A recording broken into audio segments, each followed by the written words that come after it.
یقیناً کھوٹے کھرے کو واضح کر دیتی ہیں. اور آج صبح میں پڑھ رہی تھی کہ کس طرح سے جب لوگ حدیث کا علم حاصل کیا کرتے تھے تو یہ بات مشہور ہو گئی تھی کہ جو بھی حدیث کا علم حاصل کرے گا اللہ تعالیٰ اسے مال سے بے نیاز کر دے گا. یعنی مالی طور پر بے نیاز کوئی کیسے ہو جاتا ہے؟ یوں ہی تھوڑی ہوتا. بندہ تو مال کے پیچھے بھاگتا ہے نا، مال سے محبت کرتا ہے، مال کی محبت دل سے نکلتی نہیں آسانی سے. لیکن نبی صلی اللہ علیہ وسلم کی محبت کی وجہ سے اور اللہ تعالیٰ کی خوشی کے لیے جب کوئی سنت کی پیروی کرنا چاہتا ہے، حدیث کا علم حاصل کرتا ہے، تو ظاہر ہے کہ حدیث کا علم سیکھنے کے لیے لوگوں کو دور دراز کے سفر کرنے پڑتے تھے اور حدیث کے علم سے محبت کی وجہ سے صدقہ کرتے تھے. مال پاس نہیں رہتا تھا اور پاس نہیں رکھتے تھے. جیسے شیخ عبد القادر جیلانی کے بارے میں ہمیں یہ ملتا ہے کہ حدیث کے علم کو سیکھنے کے لیے انہوں نے جو تگ و دو کی، انہوں نے جو محنت کی، ان کی محنت اتنی شدید تھی جس کی وجہ سے اللہ تعالیٰ نے انہیں مالی طور پر یعنی مفلوق الحال کر دیا. ایک وقت ایسا آیا تھا کہ وہ کہتے ہیں کہ میں سبزیاں اور پھل یا ان میں سے جو کھانے کی چیزیں ہوتی تھی جب لوگ پھینک دیتے تھے تو ان میں سے کچھ نہ کچھ چن کے کھا لیتا تھا، کیونکہ میرے پاس اتنا سرمایہ نہیں تھا کہ میں خود خرید کے کھا سکتا. اور پھر یہ کہ میں جب ایک روز ایسا ہوا کہ میں بھوک سے بہت زیادہ بیتاب ہوا تو میں نے کوشش کی کہ کسی طرح سے مجھے کوئی ایسا کام کرنے کا موقع مل جائے جس کی وجہ سے میں پیٹ میں کچھ ڈالنے کے قابل ہو جاؤں اور اس کے بعد یعنی میں اور زیادہ محنت کر سکوں اور زیادہ توجہ کے ساتھ سیکھنے کے قابل ہو جاؤں. تو کہتے ہیں کہ میں جہاں جاتا، جس مقام پر بھی پہنچتا، مجھ سے پہلے یا فقیر پہنچ جاتے یا کوئی اور لینے کے لیے پہنچ جاتا، اور ہر جگہ سے میں عزت نفس کی وجہ سے بھی پیچھے ہٹ جاتا کہ میں ان فقراء کی طرح جو کھانے پینے کی چیزوں پر جھپٹتے ہیں میں ان کی طرح نہ ہو جاؤں. پھر ایک وقت ایسا آیا کہ میں بالکل بھوک سے جب نڈھال ہو گیا تو میں مسجد میں چلا گیا تو میں نے دیکھا کہ ایک شخص آیا اور اس نے وہ کھانا لے کر آیا تھا. تو وہ جب لقمہ منہ کی طرف لے جاتا، بھوک سے میں بیتاب تھا تو میرا منہ خود بخود کھل جاتا، یعنی اس قدر زیادہ مجھے تکلیف تھی. تو میں نے اللہ تعالیٰ سے دعا کی اور میں نے کہا کہ میں اس جانب توجہ نہیں کروں گا. تو اتنے میں اس شخص نے کہا کہ آپ میرے ساتھ کھانا کھا لو. میں نے جب آگے بڑھ کے کھانے کی خواہش دیکھی اپنے من کے اندر تو میں نے کہا نہیں، آپ بسم اللہ کریں، اللہ تعالیٰ آپ کو بہت برکت دے. کہتے ہیں انہوں نے 2-3 دفعہ جب مجھے کہا تو میں نے تھوڑا سا کھا لیا اور اس کے بعد میں نے ہاتھ اٹھا لیا. یہ اور اس جیسے اور حالات جب آپ دیکھتے ہیں تو آپ کو پتہ چلتا ہے کہ علم کے حصول کے لیے لوگوں نے کیسی کیسی مشقتیں برداشت کی، کیسے کیسے مراحل سے گزرے اور کس طریقے سے انہوں نے اس قیمتی علم کو سیکھا. جب انسان محروم ہوتا ہے، جب انسان کے پاس مال نہیں ہوتا تو اس کی اصل فطرت سامنے آ جاتی، پھر پتہ چلتا ہے کہ اب وہ کتنی محنت کرنے کے لیے تیار ہے. اس طرح سے اللہ تعالی علم حاصل کرنے والوں کو خالص کرتے رہتے ہیں. ابتلا اور آزمائش عملی میدان میں اور زیادہ بڑھ جاتی ہے جب کوئی اللہ تعالیٰ کے راستے پہ چلتا ہے. جب کوئی اللہ تعالیٰ کے راستے پہ چلتے ہوئے تھکنے لگتا ہے، ہارنے لگتا ہے، تو اللہ تعالیٰ کس طرح سے اس کی ڈھارس بندھاتے ہیں اور پھر وہ مختلف آزمائشوں سے گزر کر کتنا کھرا ہو جاتا ہے. آپ جانتے ہیں سونے کو پگھلایا جاتا ہے نا تو اس کا میل کچیل الگ ہو جاتا ہے. دھاتیں پگھلائی جاتی ہیں تو پگھلنے کی وجہ سے کھوٹ الگ ہوتا ہے اور خالص دھات الگ ہو جاتی ہے. یہی حال انسانوں کا ہے.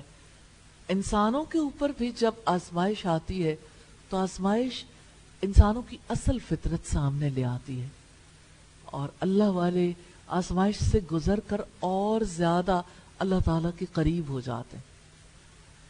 ہمیں بہت زیادہ دیکھنے کی ضرورت ہے ان لوگوں کے حالات کو جو ہم سے پہلے گزر چکے، کیونکہ یہ حالات ہمیں بہت نفع دیتے ہیں.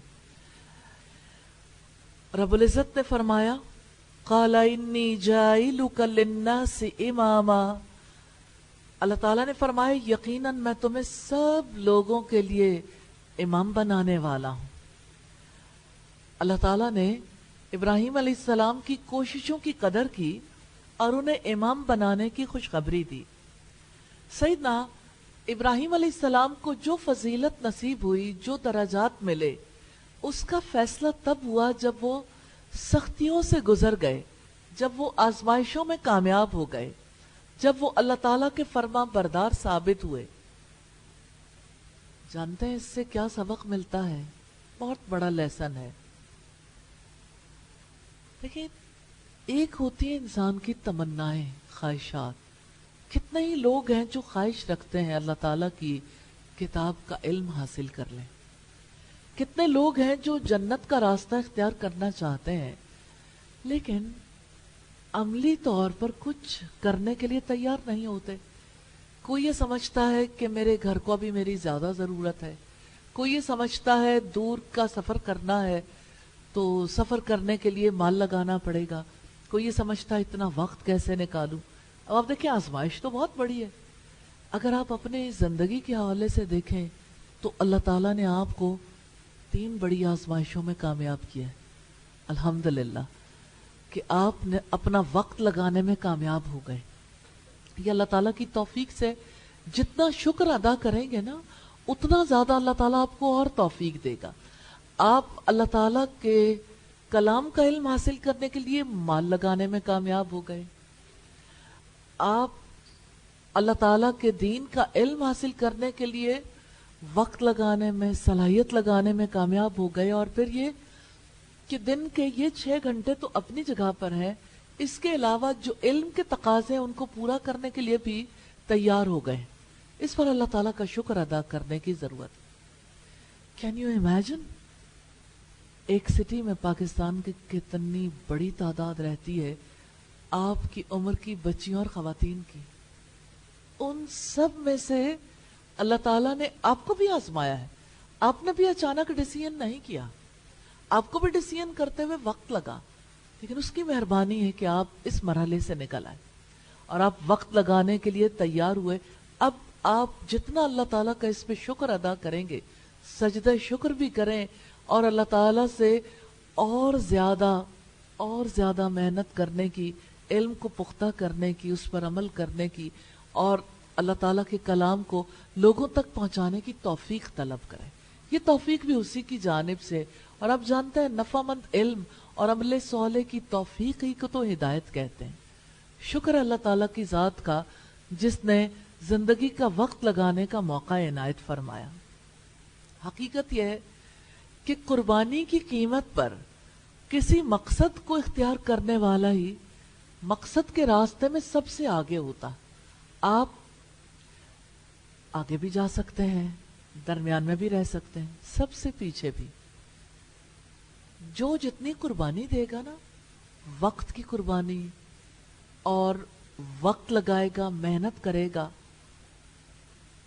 جتنی زیادہ قربانی دیں گے اتنا زیادہ آپ لوگوں کو لیڈ کرنے کی پوزیشن میں آ جائیں گے، سب سے آگے نکل جائیں گے انشاءاللہ تعالی. سیدنا ابراہیم علیہ السلام تمام آزمائشوں میں پورے اترے تو آپ کو اللہ تعالیٰ کی طرف سے یہ انعام ملا کہ اللہ تعالیٰ نے سیدنا ابراہیم علیہ السلام کو سب کا امام بنا دیا. پھر ابراہیم علیہ السلام کیا کرتے تھے؟ دیکھیں ایک دعا ہے سورہ الفرقان میں، اور یہ دعا آپ بھی کرتے ہوں گے، ربنا ہب لنا من ازواجنا وذریاتنا قرۃ اعین وجعلنا للمتقین اماما۔ آپ کو سمجھ آ رہی ہے نا؟ اس میں جو آخری بات ہے نا کہ ہمیں متقیوں کا امام بنا دے، یہ امامت، یہ لیڈرشپ جس کے لیے آپ دعائیں کرتے ہیں، اس کے کچھ تقاضے ہیں، اس کے لیے کچھ کرنا پڑتا ہے۔ میں آپ سے سوال کرنا چاہتی ہوں، اس لیڈرشپ کے لیے کرنا کیا ہے؟ کرنے والے کام کیا ہے؟ ابراہیم علیہ السلام کی زندگی سے دیکھتے ہیں، جب اللہ تعالیٰ نے انہیں امام بنایا انہوں نے کیا کیا؟ اور یہ کتنا خوبصورت طریقہ ہے کہ ہم اللہ تعالیٰ کے کلام سے اس چیز کو سیکھیں، ہر اس چیز کو جس کا تذکرہ اس نے اپنی کتاب میں کیا یا جسے اس نے اپنے نبی کے ذریعے سے سکھایا۔ کوئی سوال جو ذہن میں پیدا ہوتا ہے اس کے بارے میں آپ اپنی اوپینین دے سکتے ہیں، لیکن آپ دیکھیے جس کا جواب آلریڈی موجود ہو اور رب العزت نے دیا ہو، وہ جواب ہمارے لیے زیادہ مفید ہے یا دل کے اندر اٹھنے والی بات؟ کیا کہتے ہیں آپ؟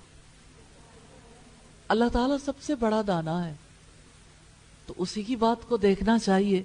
تو اللہ تعالیٰ نے ابراہیم علیہ السلام کو امام بنایا، وہ اللہ تعالیٰ کے پیغام کو لوگوں تک پہنچاتے تھے،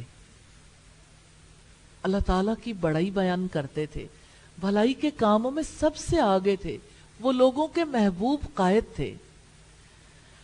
اللہ رب العزت نے فرمایا آپ کو لوگوں کا امام، لوگوں کا لیڈر، ورلڈ لیڈر بناؤں گا، لوگوں کی رہنمائی کا فریضہ انجام دو گے آپ، لوگ آپ کے طریقہ زندگی کی پیروی کریں گے، آپ کو اجر عظیم بھی ملے گا اور لوگوں میں بھی ہمیشہ آپ کی مدح و ثنا کا سلسلہ جاری رہے گا۔ اب آپ دیکھیے کہ آپ بھی اللہ تعالیٰ سے دعا کرتے ہیں کہ یا اللہ متقیوں کا امام بنا دے۔ تو امامت کے فرائض کیا ہیں؟ لوگوں کی رہنمائی کرنا۔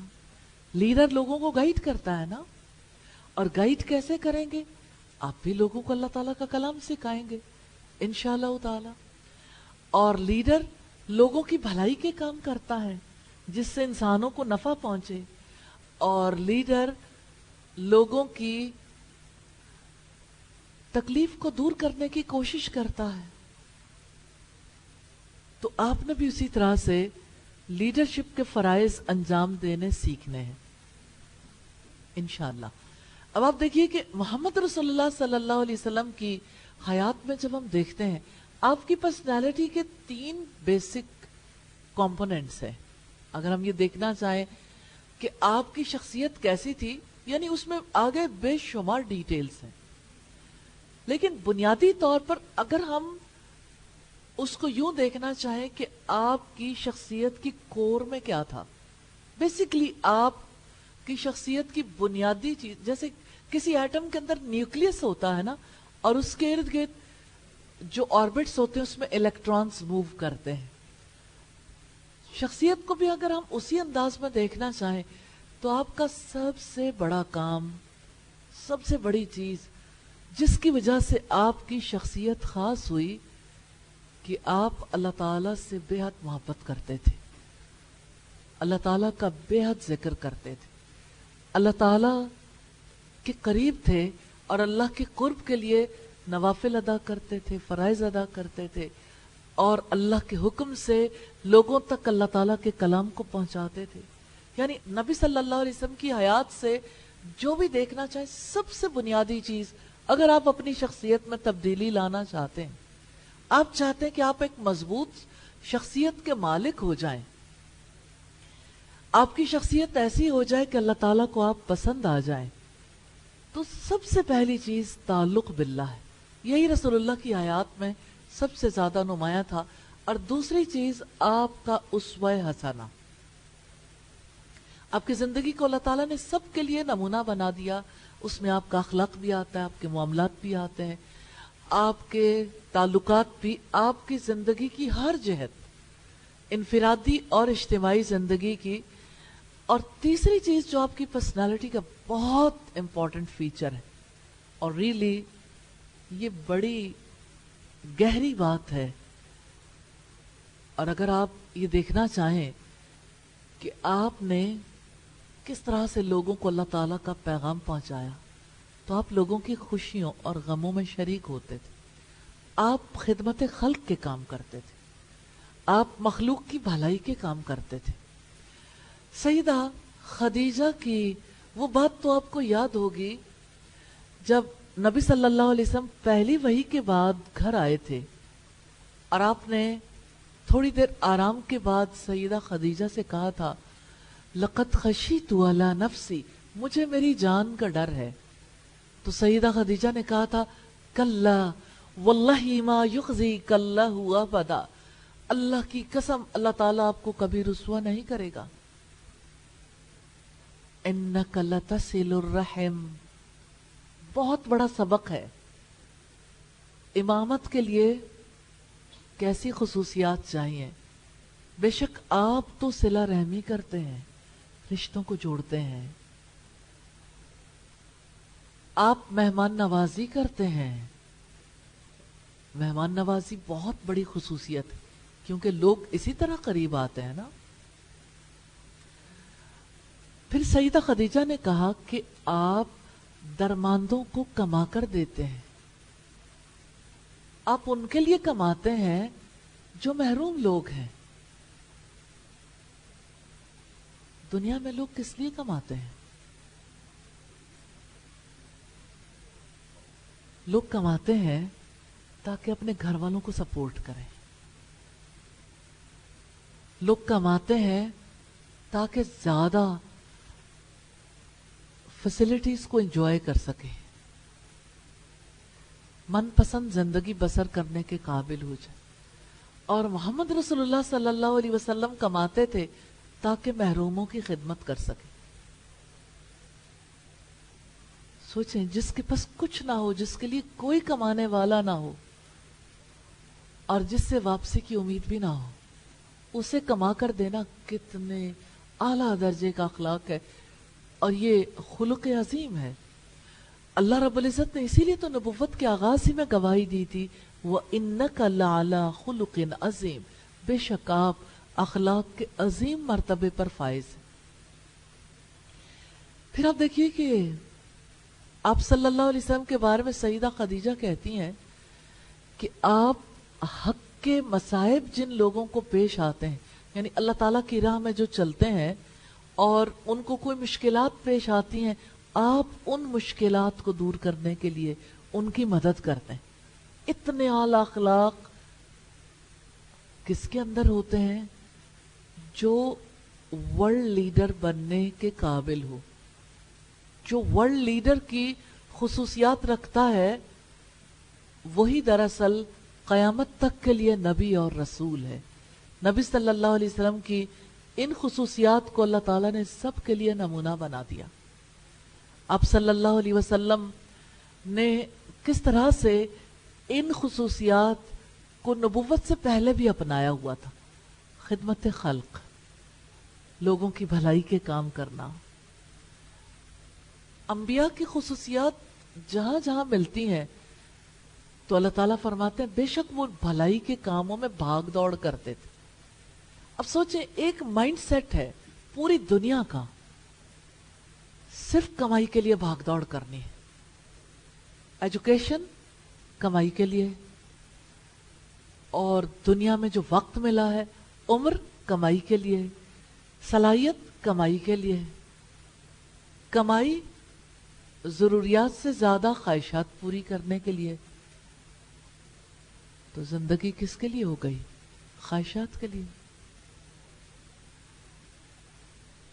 دیکھیں، ایک ہی زندگی ہے، اس کے بارے میں ڈیسیژن کرنا ہے. ابراہیم علیہ السلام نے بھی ڈیسیژن کیا تھا، یہ ڈیسیژن آپ کو بھی کرنا ہے. اگر آپ کیڑے مکوڑوں کی طرح زندگی بسر کرنا چاہتے ہیں تو پھر خواہشات کا راستہ ہے. اور اگر آپ اعلیٰ درجے کی زندگی بسر کرنا چاہتے ہیں، سپر لائف، اگر آپ سپر ہیومن بینگز کی طرح رہنا چاہتے ہیں، تو سپر ہیومن کی خصوصیات ہیں جو نبی صلی اللہ علیہ وسلم میں بدرجہ اتم پائی جاتی تھی۔ سپر ہیومن کی خصوصیات کیا ہیں؟ سب سے پہلی خصوصیت صلہ رحمی، رشتے کی حفاظت کرنا۔ وہ رشتہ اللہ تعالیٰ کا ہے، وہ رشتہ محمد رسول اللہ صلی اللہ علیہ وسلم سے ہے، وہ رشتہ اپنے دین سے ہے۔ یہی 3 سوال تو قبر میں ہونے ہیں۔ یا وہ رشتہ کسی بھی بنیاد پر ہے، یعنی جس گھرانے میں پیدا ہوئے، جہاں بیاہ کے گئے، یا جہاں بچوں کو بیاہا، یہی رشتوں کی قسمیں ہوتی ہیں نا۔ خونی رشتے ہیں، یا سسرالی رشتے ہیں، یا پھر سمدھیوں سے جو تعلقات ہوتے ہیں۔ رشتوں کو جوڑنا اتنی بڑی نیکی ہے کہ حضرت خدیجہ نے قسم کھا کر کہا تھا کہ اللہ تعالیٰ آپ کو کبھی رسوا نہیں کرے گا۔ یہ سپر ہیومن کی خصوصیات ہیں۔ دوسری خصوصیت مہمان نوازی ہے۔ آگے بڑھ کے دیکھیں انبیاء کیسے مہمان نوازی کرتے تھے۔ فرشتے حضرت ابراہیم علیہ السلام کے پاس آئے تو وہ ان کے لیے بنا ہوا بچڑا لے آئے۔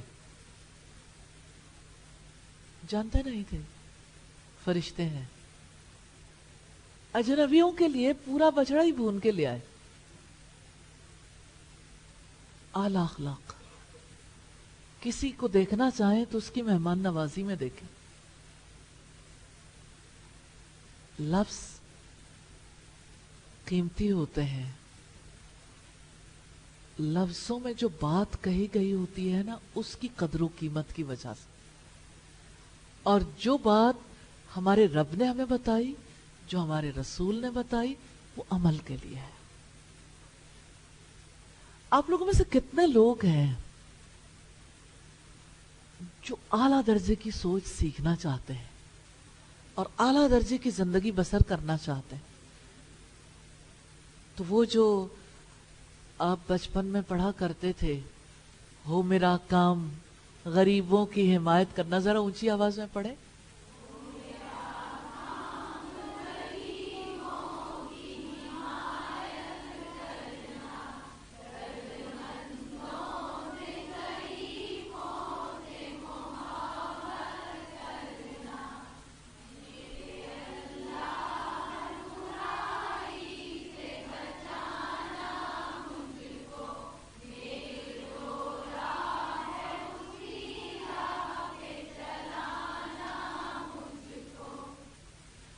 تو آپ مجھے یہ بتائیے، بچپن سے دعا کی ہے لیکن مدد کتنی کرتے ہیں؟ بزرگوں کے حقوق کا کتنا خیال رکھتے ہیں؟ غریبوں کی غربت کو دور کرنے کے لیے کہاں تک کام کرتے ہیں؟ آپ میں سے اکثر لوگ مجھ سے پوچھتے ہیں ہمیں کوئی کام بتائیں، ہم کیا کام کریں؟ تو ایک دفعہ پھر پڑھ دیں، کام آپ کو پتہ چل جائے گا۔ جی پڑھیے۔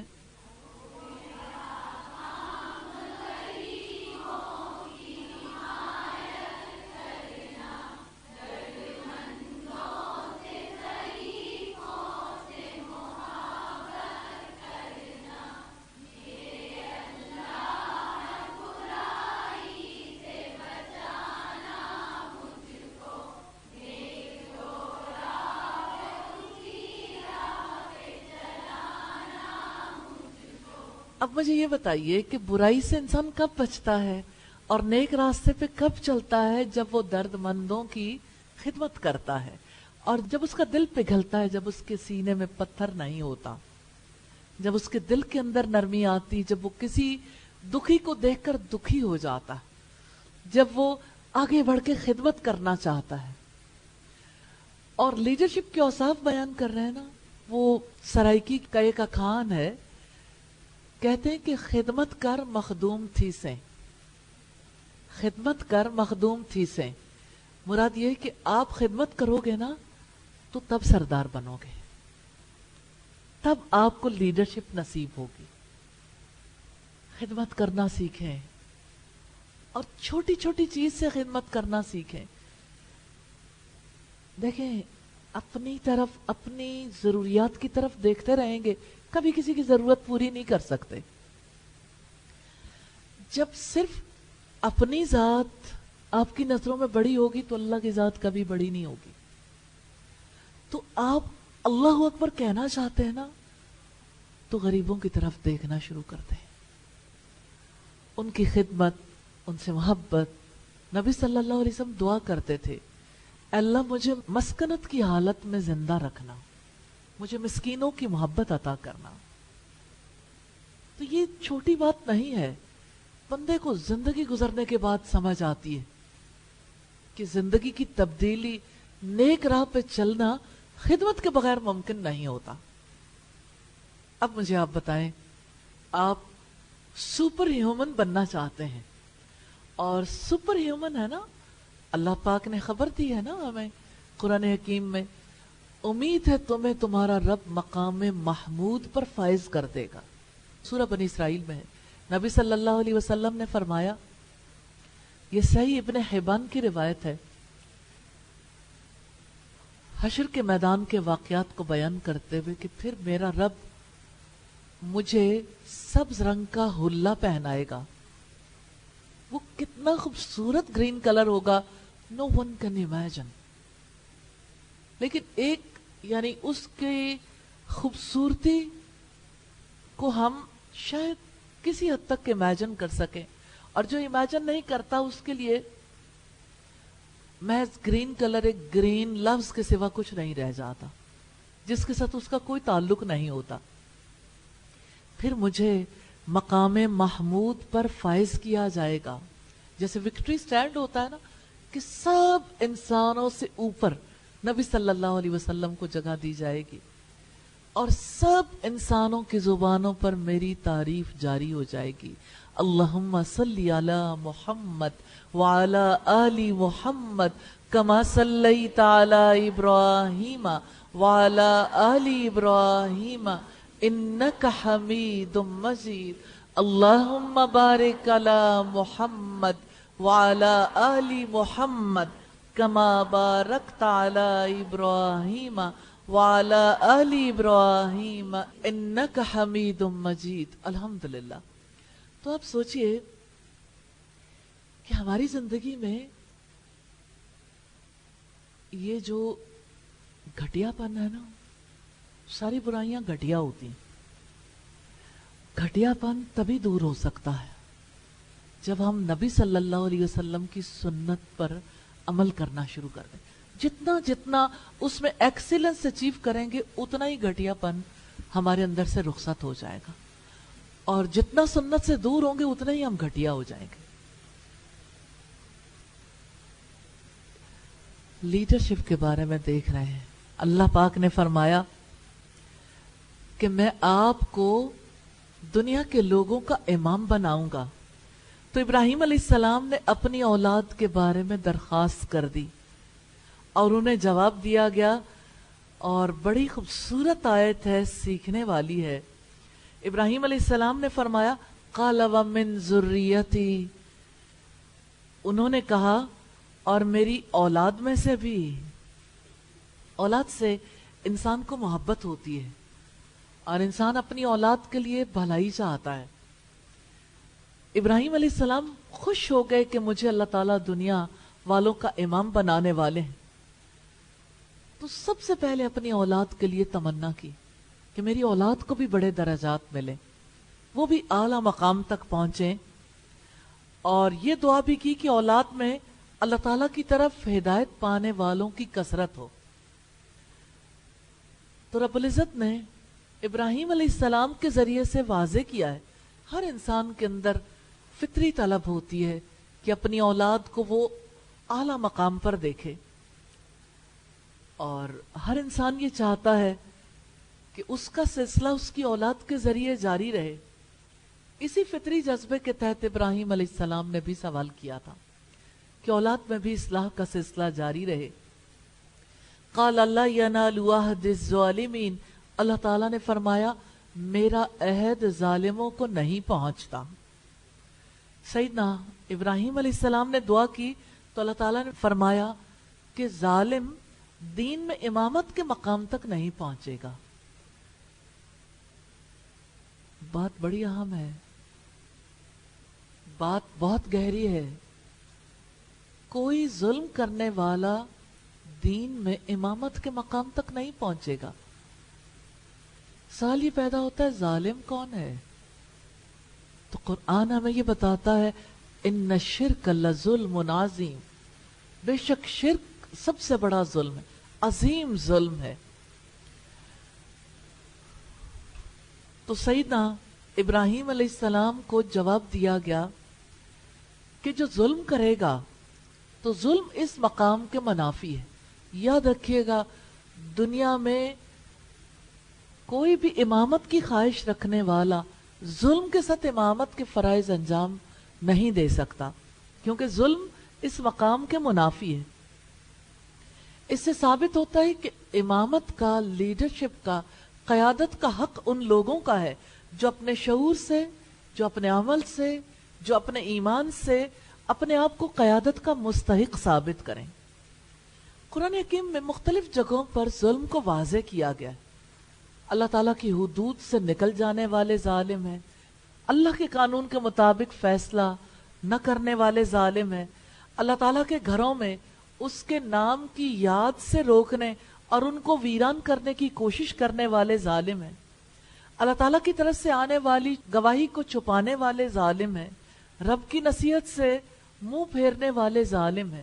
تو اللہ تعالیٰ فرماتے ہیں ظالم کو میرا یہ عہد نہیں پہنچے گا. تو اس کا مطلب یہ ہے کہ امامت کی خصوصیات کے ساتھ ظلم کو کوئی مناسبت نہیں ہے.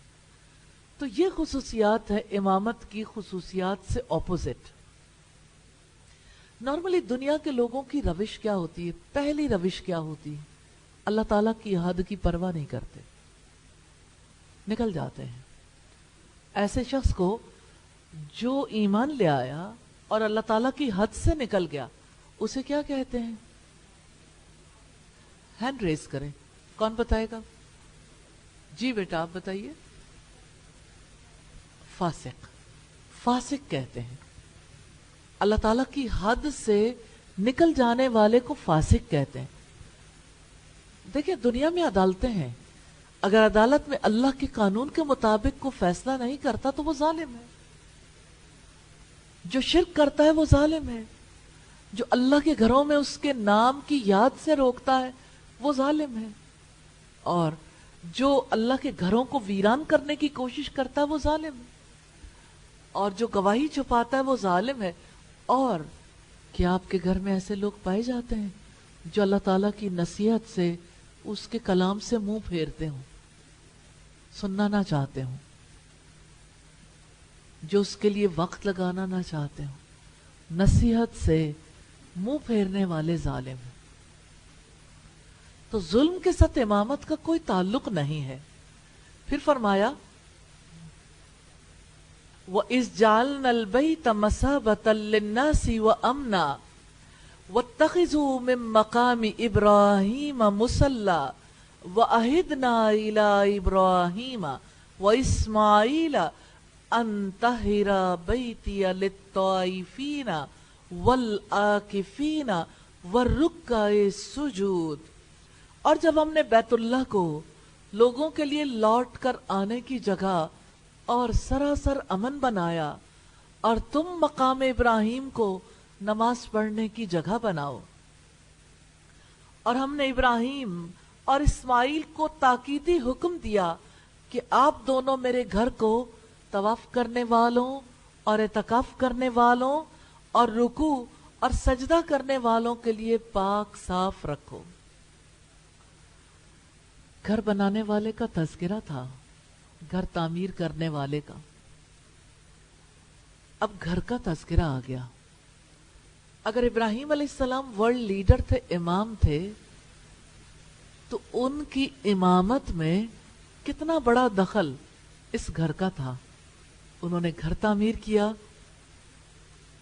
تو اس تعمیر کے نتیجے میں اس پتھر کو اللہ تعالیٰ نے کتنا معتبر بنا دیا، جسے مقام ابراہیم کہا جاتا ہے.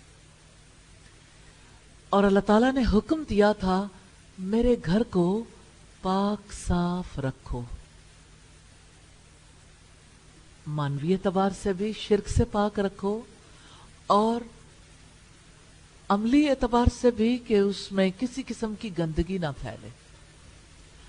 شرک کے لیے 360 بت کعبے کے اندر رکھے ہوئے تھے.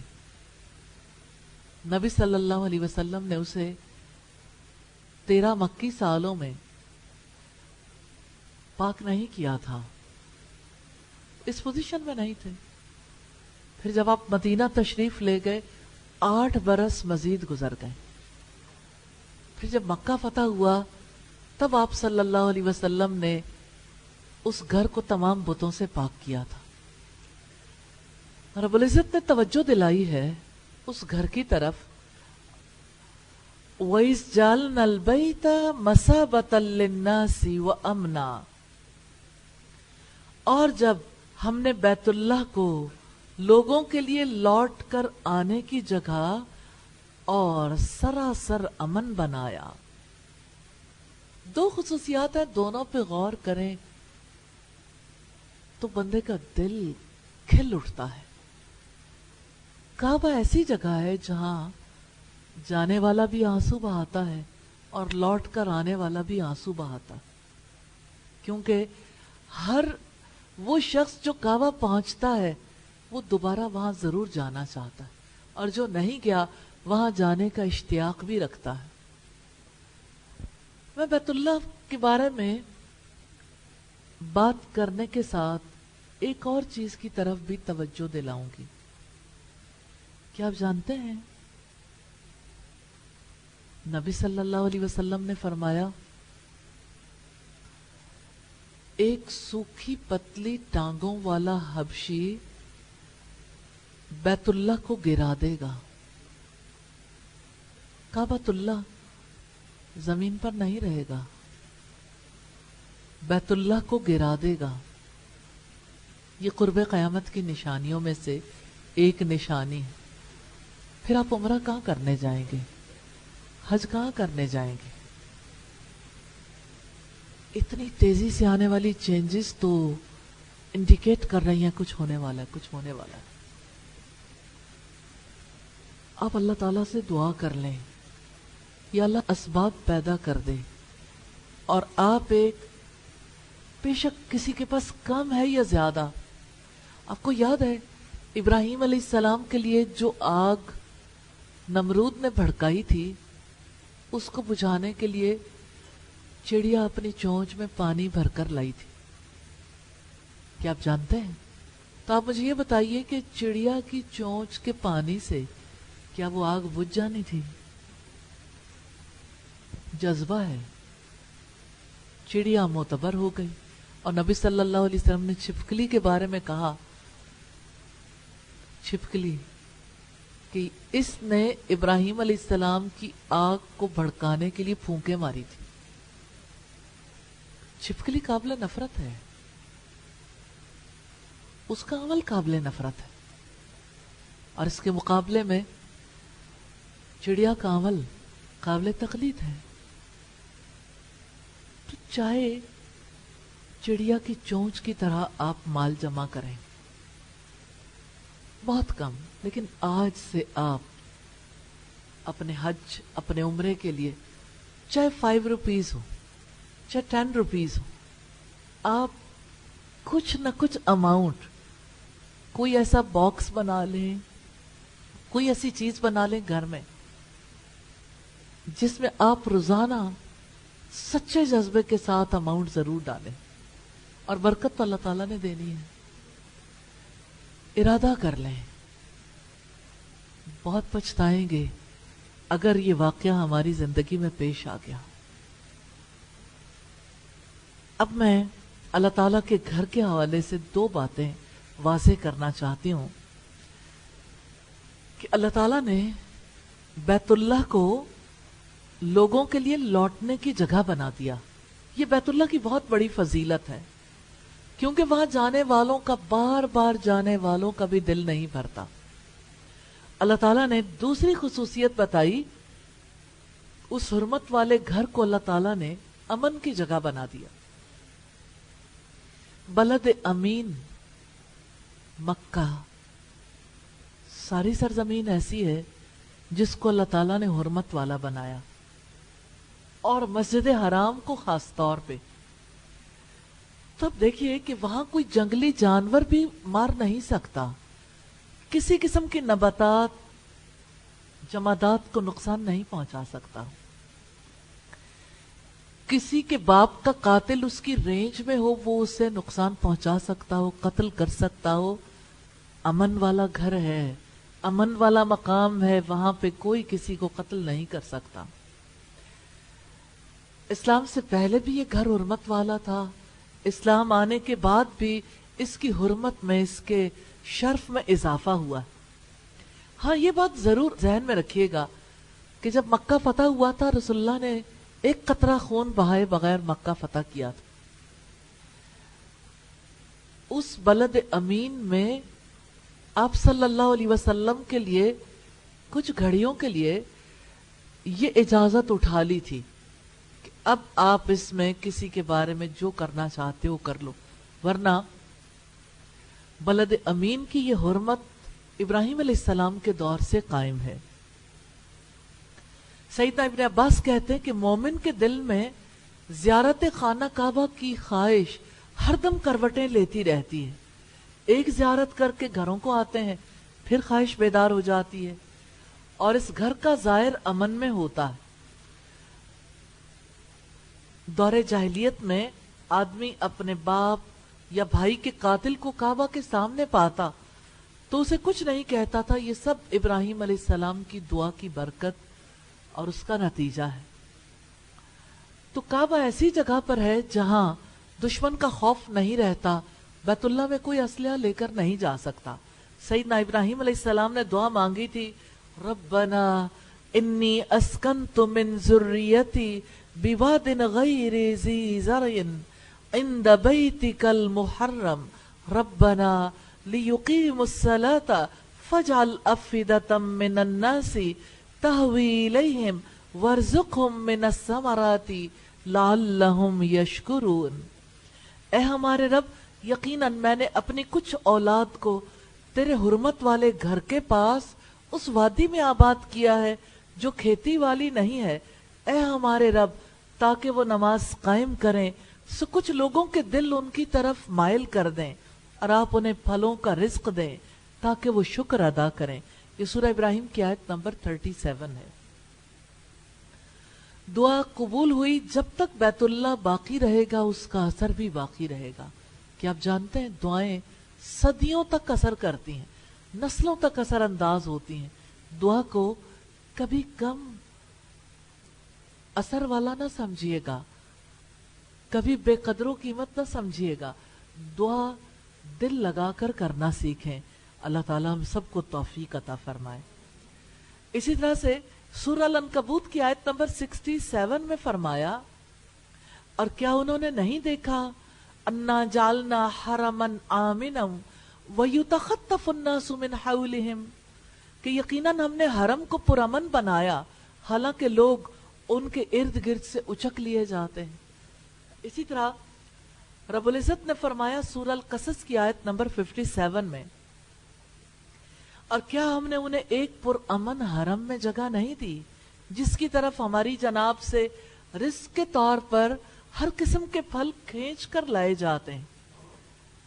سیدنا ابن عباس نے بیان کیا، رسول اللہ صلی اللہ علیہ وسلم نے فتح مکہ کے موقع پر فرمایا تھا، اللہ تعالیٰ نے اس شہر مکہ کو حرمت والا بنایا، یعنی عزت دی ہے، پس اس کے درختوں کے کانٹے تک بھی کاٹے نہیں جا سکتے، یہاں کے شکار بھی ہنکائے نہیں جا سکتے، اور ان کے علاوہ جو اعلان کر کے مالک تک پہنچانے کا ارادہ رکھتے ہوں، کوئی شخص یہاں کی گری پڑی چیز بھی اٹھا نہیں سکتا۔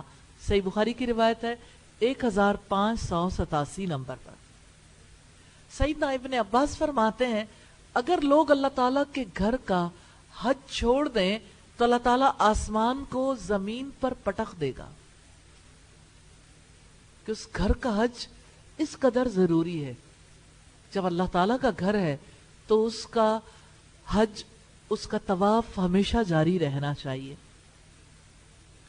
پھر فرمایا وَاتَّخِذُوا مِن مَّقَامِ إِبْرَاهِيمَ مُصَلًّى، اور مقام ابراہیم کو نماز پڑھنے کی جگہ بناؤ.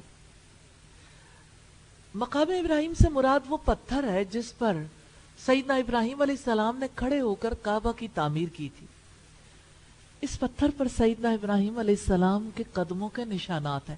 آپ نے وہ پتھر دیکھا ہے؟ ضرور دیکھیے. جنہوں نے وہاں جانے کا موقع نہیں ملا اس کو پکچر میں بھی دیکھیں گے تو آپ کو قدموں کے نشان نظر آئیں گے. اس پتھر کو ایک شیشے اور پیتل کے جنگلے میں محفوظ کر دیا گیا ہے. اس مقام پر طواف مکمل کرنے کے بعد 2 رکعت پڑھنا سنت ہے. طواف کے بعد بھی اور عمرے کے طواف کے بعد بھی، حج کے طواف کے بعد بھی. اور آپ جانتے ہیں کہ یہ سارے ہی بہت فضیلت والے اعمال ہیں. ابراہیم علیہ السلام کا مقام اور مرتبہ اللہ تعالیٰ کے نزدیک کتنا بلند ہے. یہاں جو یہ کہا گیا کہ اس کو نماز پڑھنے کی جگہ بنا لو، تو اس سے مراد ہے کہ یہ جگہ خاص ہے. اور حضرت عمر رضی اللہ تعالیٰ عنہ نے نبی صلی اللہ علیہ وسلم سے یہ کہا تھا کہ اللہ کے رسول اس جگہ کو جائے نماز بنا لیں، یعنی امام یہاں کھڑا ہو اور امامت کروائیں اور پورے حرم میں پیچھے لوگ نماز ادا کریں. اس کے بعد یہ آیت نازل ہوئی. تو جائے نماز بنانے سے مراد طواف کی 2 رکعت ہیں جو مقام ابراہیم کے پیچھے پڑھنا مستحب ہے. سیدنا انس فرماتے ہیں سیدنا عمر نے عرض کی اللہ کے رسول اگر ہم مقام ابراہیم کے پیچھے نماز پڑھتے تو کیا ہی بہتر ہوتا. اس پر یہ آیت نازل ہوئی. ترمذی کی 2959 نمبر روایت. سیدنا عمر نے کہا میرے رب نے 3 باتوں میں میری موافقت کی. میں نے کہا اللہ کے رسول کاش مقام ابراہیم کو آپ نماز پڑھنے کی جگہ بنا دیتے. تو یہ آیت نازل ہوئی. بخاری کی کتاب التفسیر کی روایت ہے 4483 نمبر پر. پھر بہت ہی اہم آیت ہے وَأَهِدْنَا إِلَىٰ إِبْرَاهِيمَ وَإِسْمَاعِيلَ أَن طَهِّرَا بَيْتِيَ لِلطَّائِفِينَ وَالْعَاكِفِينَ وَالرُّكَّعِ السُّجُودِ. اور ہم نے ابراہیم اور اسماعیل کو تاکیدی حکم دیا کہ آپ دونوں میرے گھر کو طواف کرنے والوں اور اعتکاف کرنے والوں اور رکوع اور سجدہ کرنے والوں کے لیے پاک صاف رکھو. جانتے ہیں اس پاکیزگی سے کیا مراد ہے؟ بتوں کی گندگی سے بھی پاک صاف رکھیں، بےہودہ باتوں سے بھی. اب دیکھیے اللہ کے گھروں میں بےہودہ باتیں نہیں کی جاتی. اللہ تعالیٰ کے گھروں میں اس کے نام کی یاد کو بلند کیا جاتا ہے. اللہ تعالیٰ کی باتیں کی جاتی ہیں. اور بیت اللہ میں جھوٹ سے، ہر طرح کی حسی اور مانوی گندگی سے طواف کرنے والوں اور نماز پڑھنے والوں کے لیے پاک رکھیں، توحید پھیلائیں اور شرک مٹائیں. یہ روایت تفسیر السراج المنیر کی ہے، والیوم 1 ہے، پیج 82. تو اس آیت میں صفائی کا حکم بھی ہے. سورہ الحج کی آیت نمبر 26 میں رب العزت نے فرمایا وَإِذْ بَوَّأْنَا لِإِبْرَاهِيمَ مَكَانَ الْبَيْتِ أَلَّا تُشْرِكْ بِي شَيْئًا وَطَهِّرْ بَيْتِيَ لِلطَّائِفِينَ وَالْقَائِمِينَ وَالرُّكَّعِ السُّجُودِ. اور جب ہم نے ابراہیم کے لیے بیت اللہ کی جگہ متعین کی کہ میرے ساتھ کسی کو شریک نہ بنائیں اور میرے گھر کو طواف کرنے والوں اور قیام کرنے والوں، رکوع اور سجدہ کرنے والوں کے لیے پاک رکھیں. تو پاکیزگی مانوی بھی ہے، حسی بھی. مانوی سے مراد یہ ہے بتوں کی گندگی اور دیگر برے اعمال سے کعبۃ اللہ کو پاک رکھنا. کوئی لڑائی نہیں، جھگڑا نہیں، کسی کو تکلیف نہیں دینی، اور اسی طرح سے بتوں کی گندگی سے پاک رکھنا ہے. اور جہاں تک حصی صفائی کا تعلق ہے تو اس سے مراد ظاہری صفائی ہے. تو اصل پاکیزگی یہ ہے کہ اللہ کے گھر میں اللہ کا نام بلند ہو، شرک، کفر، معاصی اور رجس اور گندگی سے اسے پاک رکھیں. اس آیت سے مساجد کو پاک صاف رکھنے کا حکم بھی ماخوذ ہے. ام المومنین سیدہ عائشہ کہتی ہیں کہ رسول اللہ نے گھر اور محلے میں مسجدیں بنانے، انہیں پاک صاف رکھنے اور خوشبو سے بسانے کا حکم دیا ہے. ابو داؤد کی روایت ہے 455 نمبر پر. بیت اللہ کی صفائی ستھرائی ایک مہم ہے. آج بھی بیت اللہ میں دن میں 2 مرتبہ ضرور بڑے پیمانے پہ صفائی کی جاتی اور یہ سلسلہ مستقل جاری رکھا جاتا ہے. یہ صفائی ستھرائی محض فرش صاف کرنے تک محدود نہیں ہے. یہ صفائی ستھرائی ہر اعتبار سے کی جاتی ہے، یعنی بیت اللہ کی عمارت میں لگے ہوئے شینڈلیئرز تک اور اس کی چھتوں تک اور اس کے اوپر جو کچھ تحریر کیا گیا اس تک، اس کی ایک ایک چیز کو نیٹ اینڈ کلین رکھا جاتا ہے. نمبر 1. نمبر 2 یہ ہے کہ وہاں پر اللہ تعالیٰ کی بڑائی کا بیان ہر وقت جاری رہتا اور تعلیم دین کا سلسلہ جو ہے مستقل جاری رہتا. اور اسی طرح ہم دیکھتے ہیں کہ بیت اللہ کی صفائی ستھرائی کے لیے صرف وہ لوگ جو اس ڈیوٹی پہ مامور ہیں وہ تو یہ کام کرتے ہیں، لیکن باقی اس کے امراء جو ہیں، جو لوگ بیت اللہ سے محبت کرنے والے ہیں، جو بیت اللہ کے خدمت گار ہیں، بادشاہ سے لے کے ایک عام انسان تک، سب بیت اللہ سے محبت کی وجہ سے، اللہ کے حکم کی وجہ سے اس کی صفائی ستھرائی میں مصروف رہتے ہیں. اللہ تعالیٰ کے گھر کی آبادکاری کے لیے صفائی ستھرائی کی کتنی اہمیت ہے آپ سب جانتے ہیں. محبت کرنے والے، زیارت کرنے والے دنیا کے گوشے گوشے سے پہنچتے ہیں. اس گھر کی صفائی ستھرائی کا اتنا بڑا اہتمام نہ ہو تو لوگ جرمز کی وجہ سے وہاں پہ رہنے کے قابل نہ رہ جائیں. اس پورے علاقے کی صفائی ستھرائی کا اہتمام ابراہیم علیہ السلام کے دور سے چلا آ رہا ہے. دل کے اندر اس کی محبت رکھنا اور اللہ تعالیٰ کے سارے گھروں سے محبت کرنا، اور جہاں اللہ تعالیٰ موقع دے وہاں صفائی ستھرائی کا اہتمام کرنا، یقیناً یہ انبیاء کی سنت ہے. اللہ تعالیٰ ہم سب کو توفیق عطا فرمائے. ابراہیم علیہ السلام کے تذکرے کے بعد بیت اللہ کا تذکرہ آیا، اور اب تذکرہ ہے اس گھر کی آباد کاری کے لیے ابراہیم علیہ السلام کی دعاؤں کا. وَإِذْ قَالَ إِبْرَاهِيمُ رَبِّ اجْعَلْ هَٰذَا بَلَدًا آمِنًا وَارْزُقْ أَهْلَهُ مِنَ الثَّمَرَاتِ مَنْ آمَنَ مِنْهُمْ بِاللَّهِ وَالْيَوْمِ الْآخِرِ قَالَ وَمَنْ كَفَرَ فَأُمَتِّعُهُ قَلِيلًا ثُمَّ أَضْطَرُّهُ إِلَىٰ عَذَابِ النَّارِ وَبِئْسَ الْمَصِيرُ. اور جب ابراہیم نے کہا اے میرے رب اس شہر کو امن والا بنا دے اور اس کے باشندوں کو پھلوں میں سے رزق عطا فرما جو ان میں سے اللہ تعالی اور یوم آخرت پر ایمان لائے.